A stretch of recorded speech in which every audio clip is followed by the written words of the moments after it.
and you were not able to address other cases, I wanted to ask you whether or not you were familiar with a few other cases. Sandy Rogers and Scotty Richardson from Aiken, South Carolina. You familiar with that case? No, sir. How about Roger Dale Rice from Lawrence, South Carolina? You familiar with that case? No, sir. Eric Nicholson or Marcus Whitfield from Greenville, South Carolina. You familiar with that case? No, sir. Russ Sorrow from Greenville, South Carolina. No, sir. Or Kevin Carper from Spartanburg, South Carolina. No, sir. Professor, those are just a handful of the more than 340 police officers who were killed in the line of duty in South Carolina. And Kevin Carper's case is most instructive because his partner did CPR on the suspect that killed Kevin, trying to save his life. Let me ask it another way. Are you familiar with the case of Ricky Samuel? No, sir. How about Tamika Houston? No, sir. How about Nell Lindsay? No, sir. Miranda All? No, sir. Santiago Rios? No, sir.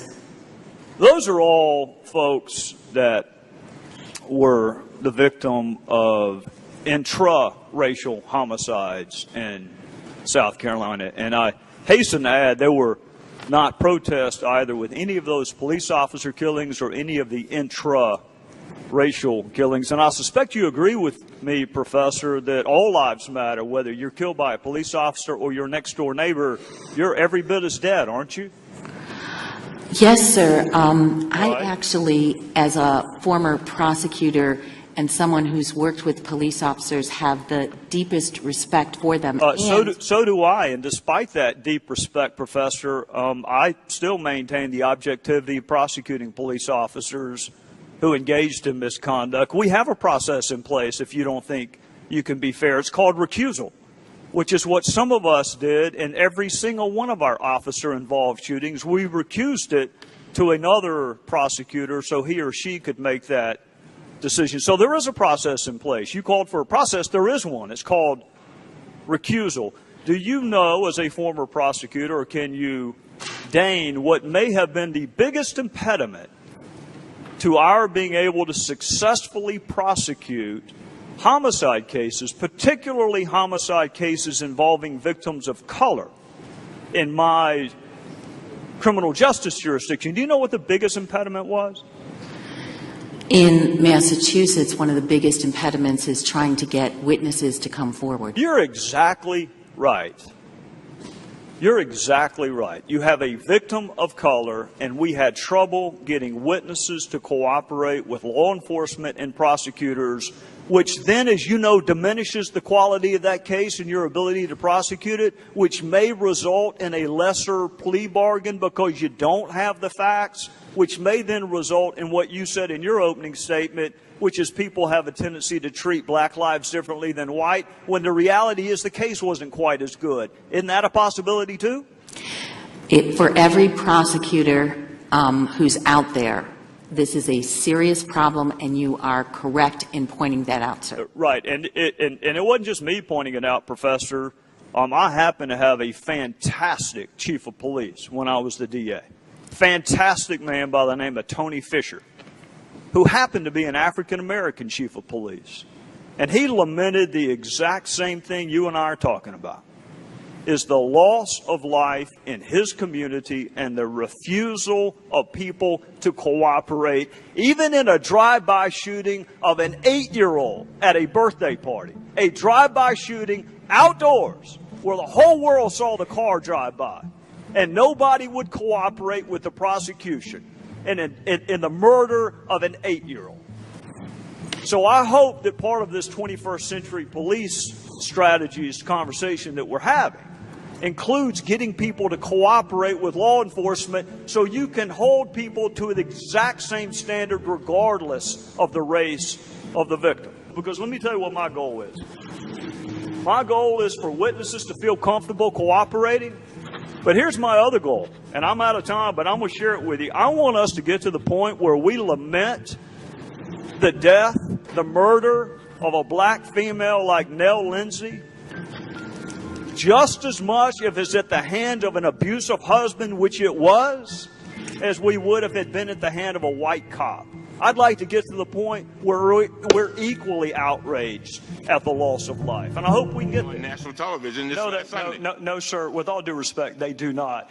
We just heard email after email after email about Libya and Benghazi that Sidney Blumenthal sent to the Secretary of State. I don't care if he sent it by Morse code, carrier pigeon, smoke signals. The fact that he happened to send it by email is irrelevant. What is relevant is that he was sending information to the Secretary of State. That is what's relevant. Now, with respect to the subpoena, if he'd bothered to answer the telephone calls of our committee, he wouldn't have needed a subpoena. Would the gentleman yield? I'll be happy to, but you need to make sure the entire record is correct, Mr. Cummings. And that's exactly what I want to do. Well, then go ahead. I'm about to tell you. I move that we put into the record the entire transcript of Sidney Blumenthal. We're going to release the emails. Let's do the transcript. That way the world can see it. Well, we didn't. The motion has been seconded. Well, we're not going to take that up at a hearing. We'll take that up in a business meeting. I've consulted with the parliamentarian, and they have informed us that we have a right to a recorded vote on that motion. We want, you ask for the truth, the whole truth, and nothing but the truth. Well, that's what we want to have. Let the world see it. Why is it that you only want Mr. Blumenthal's transcript released? Why don't you want the survivors? Released. The survivors, even their names? Let me tell you something. No, you want that released? Let me tell you something. Right now, the only one you've asked for is Sidney Blumenthal. That's the only one you've asked for. That and Miss Mills. Cheryl Mills. That's not true. No, that's 2 out of 54. Now, if you want to ask for some fact witnesses, we asked for a recorded vote on the Blumenthal. You said from the beginning we want the truth, the whole truth, and nothing but the truth. Why don't we just put the entire transcript out there and let the world see it? What do you have to hide? His are the only emails that you have released.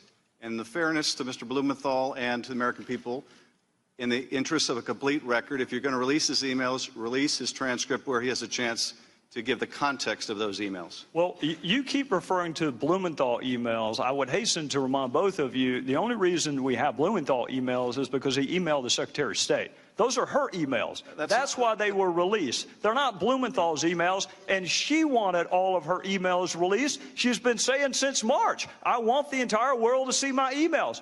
Well, Sidney Blumenthal's emails are part of that. So here's what I'll do. I'll be happy to talk to the parliamentarian, because the parliamentarian told me that your motion actually would not be in order for a hearing. But at the latest, we'll take a vote.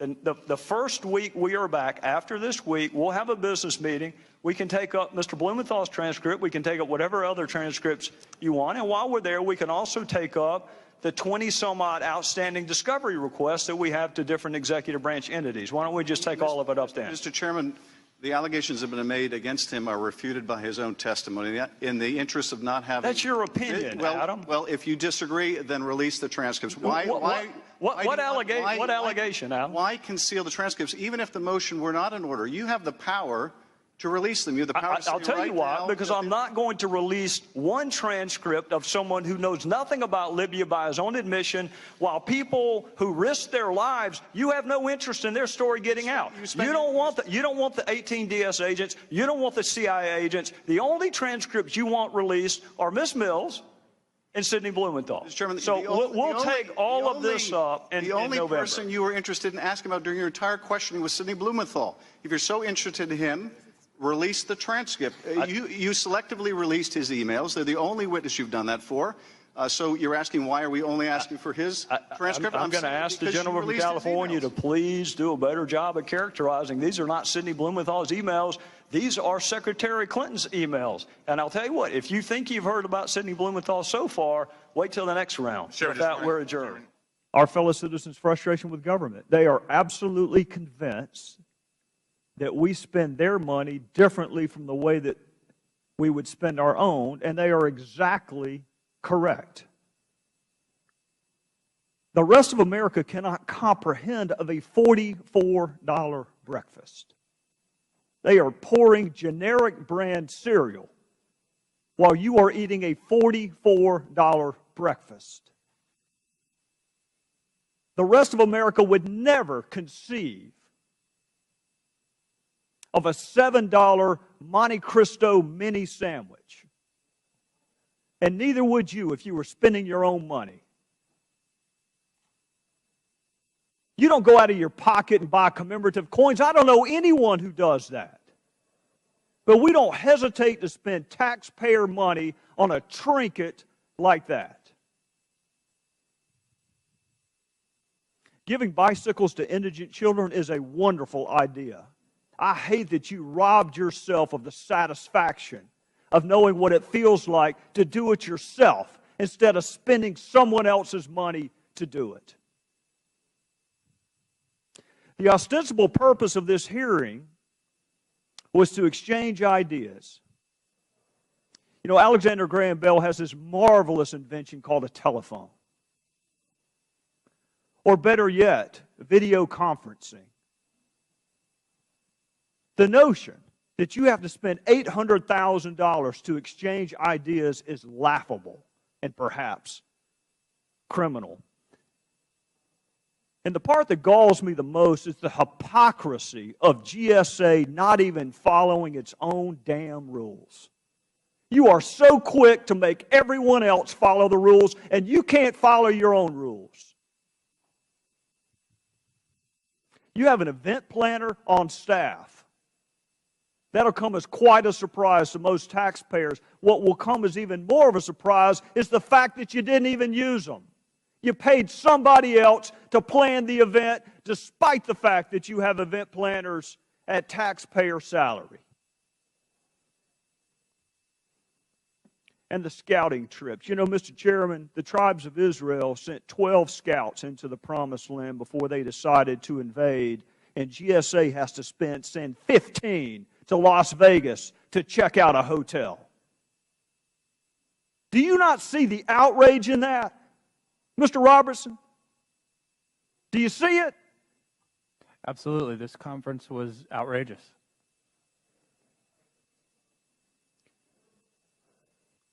Well, I'm not going to be as self-congratulatory as some other people are. I think the fact that we're having a hearing is a loss. Most people don't need a hearing to know that you don't spend other people's money the way that money was spent at this conference. We don't need a list of recommendations from the Inspector General. We don't need to be reminded that you can't negotiate a discount on a purse because the U.S. government decided to contract with a hotel. That is criminal. And a mind reader?